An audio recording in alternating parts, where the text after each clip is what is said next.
瑞卿有4个儿子，分别叫罗建、罗宇、罗环、罗元。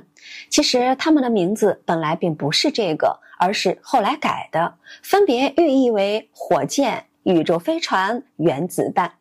罗建晚年接受记者采访时就说过这件事儿。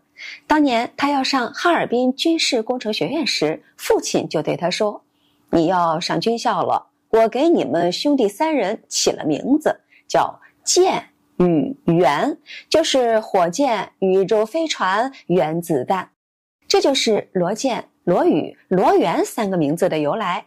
还有一个罗环，罗日清没说，但应该也跟其他人差不多，都是寰宇的意思。其中罗建是老大，1938年出生于延安，原名叫罗小青。1958年，罗建中学毕业时，本来想考哈尔滨军事工程学院，这也是很多开国将帅的后代共同的选择。但是当时哈军工没有核物理的专业，院长陈赓就推荐他去中国科技大学。不过到了1961年，中央急需培养核物理专业的人才，就让哈军工从北大、清华、复旦、中科大这些学校挑选人才，集中培养。罗建就被挑中了，转到了哈军工，成为哈军工核物理系的第1批学生。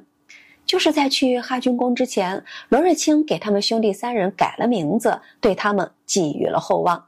1963年毕业后，罗建被分配到国防科委第21研究所，远赴新疆罗布泊进行核试验的理论研究，在第1次和第2次核试验中都荣获3等功。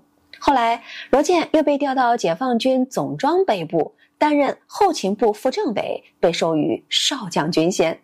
罗日清的第2个儿子叫罗宇，出生于1944年，原名叫罗猛猛。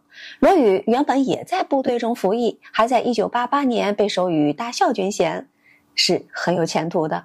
但可惜的是，罗宇后来在金钱和权力中迷失了自己，被开除了党籍和军籍，晚年一直生活在美国，在2020年去世。罗日清的第3个儿子叫罗环，关于他的资料不多，就不多介绍了。罗日清的第4个儿子叫罗元，原名叫罗了了，父亲给他改名叫罗元。原本希望他能研究原子弹，但罗元对这个没兴趣，而是更喜欢经商，后来成为一家投资管理公司的董事长。另外值得一提的是，罗日清的夫人郝志平今年已经101岁高龄了，是10大元帅、10大大将的夫人中唯一一位健在的。在这里也祝老奶奶健康快乐，不老南山。好了，点赞关注历史客栈，王美丽每天都在。